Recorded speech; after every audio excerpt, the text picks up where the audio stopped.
Hey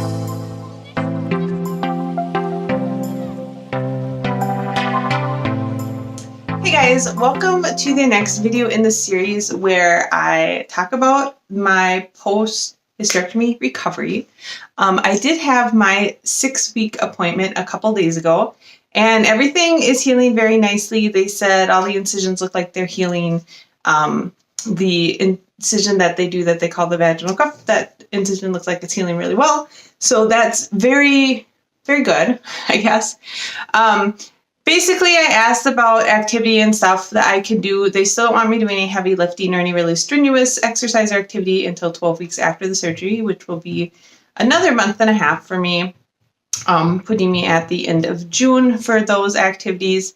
Other than that, she said, realistically, do what you can, and if you start getting cramping in your abdomen and stuff like that, then stop doing what you're doing and take some rest. So it's still going to be very important to just make sure that I'm getting a lot of rest and not overexerting myself. So I am recording this on a Sunday, and I did do some work on Friday. I basically went through email and kind of run down with my manager what happened while I was gone.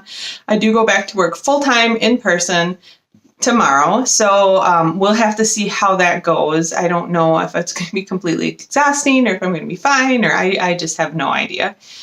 So we'll have to see how that goes. This last week, I will say I've seen like a huge improvement in my energy. I've been feeling a lot more like myself. I still have been having a little bit of back pain, and if I do overdo it, my stomach will swell up a little bit. So yesterday, I think it was yesterday, or maybe it was Friday night. Anyways, we did go get like a whole bunch of mulch, and we're putting in some paths back by our fire pit in our backyard. So I did a lot of raking, and I did some lifting of the bags of mulch, which are probably close to 20 pounds a piece, kind of the top of my weight limit restriction. And we did that for a few hours. I was pretty tired after that and ended up resting. And then when I woke up this morning, I was very sore. And not necessarily just like in my abdomen, just kind of my whole body was sore because I haven't been doing a ton of activity lately. So, I took it pretty easy today. I have been able to do my 7-mile bike rides on my recumbent bike, and I'm able to do a 2 to 3 mile walk without any issue. I've also started doing 8-pound weights with all my weightlifting, arm reps, all that, and I haven't had too much issue with that. So I think the main things I'm going to have to really be careful of is I feel like I'm still having some back pain, and it has been getting better, but I think some of that might have been caused just because of your abdominal muscles are still healing, and that puts a lot more stress on your back when you're doing things that involve your core. And, so that's just going to have to get better. I have found that digestion-wise, I've always had a little bit of a problem with dairy, but I kind of figured out, like I was having quite a few digestional issues, and I kind of figured out that that's related to when I eat dairy. So before the surgery, I always would get a little bit of bloating and feel a little bad after I ate like ice cream or something like that. But it's a lot worse after the surgery. So I don't know if that's a change that'll go away. For now, though, I'm just going to cut dairy out of my diet. It's not that big of a deal. We don't eat a ton of it.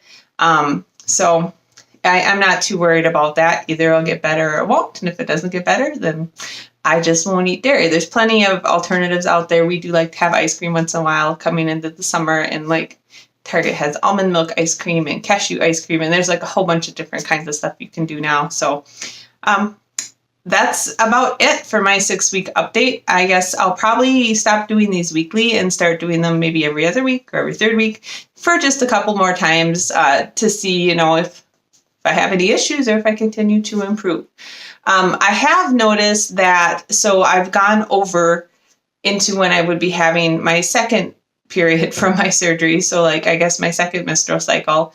And I have noticed that I am still getting normal hormonal issues that I got before I had the hysterectomy. So, soreness in your breasts, bloating, that kind of stuff. I always would get a migraine for one day right before I got my period. And I will say the first month, the first cycle, I did get a migraine one day before I would get my period.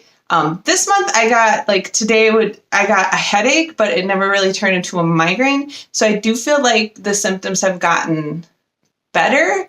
And I know that, because I still have my ovaries, having your uterus removed doesn't necessarily mean that you're going to stop having hormonal symptoms, because you still have those hormones being produced by your ovaries. So I guess we'll just have to see what happens. A lot of people have told me that your hormonal symptoms do decrease, though, quite a bit. And I will say that this being my second time I've gone through what would have been a week before my period, the second time around, I did have a lot less breast soreness. I also noticed that I just had a little bit of a headache. I did not get a migraine the week before. And so we're just going to have to see how that progresses, I guess. But if those symptoms would also reduce, because I always get some bloating, constipation, soreness, and then have a migraine would reduce, that would be an unexpected, wonderful benefit from all of this. I will say, though, besides the back pain, I haven't really had any front abdominal pain anymore. I do get, as I said, a little bit of bloating still, but that's it. So overall, so far, I'm very happy with the surgery. I'm happy I'm getting my energy back. I know the whole time I was doing all the yard work, my husband kept asking me, are you sure you're not doing too much? Because it seems like you're doing a lot. Maybe you should back off a little bit. And I was like, well, I got to start doing all this stuff again sometime. And he's like, okay, well, so maybe just do a little bit less. Maybe you need to take some breaks. And I was just like, we'll see what happens. And I was very sore today. But I did some stretching, which I've been doing a lot of stretching to try to combat the soreness for being still and now the soreness for moving again. And I felt pretty good. I did take an Aleve for the headache and stuff because we were doing a whole bunch of other stuff today, and I didn't want to be an unpleasant person. So, and honestly, if I have a migraine, Aleve does nothing for it. I just have to lay down for a few hours till it goes away. But I feel great right now. So, I don't know what to say. I think it all worked out. So again, as with previous posts, if you have any questions, let me know, leave comments below. Otherwise, I hope you guys are enjoying these. And if nothing else, it'll be an interesting diary for me to look back on and see kind of how this whole process went for me. So I hope you got a lot of great books and you've been reading some interesting ones. I just finished kind of a neat one called The Kingdom by Jess Rothenberg that I'll post a review on week after next. And it was a really cool one. And it comes out, I believe, next month. So if you see it, it might be something you want to pick up. Other than that, I will talk to you soon for Stacking the Shelves. All right. Have a great week. Read some great books. And I will talk to you later. Bye.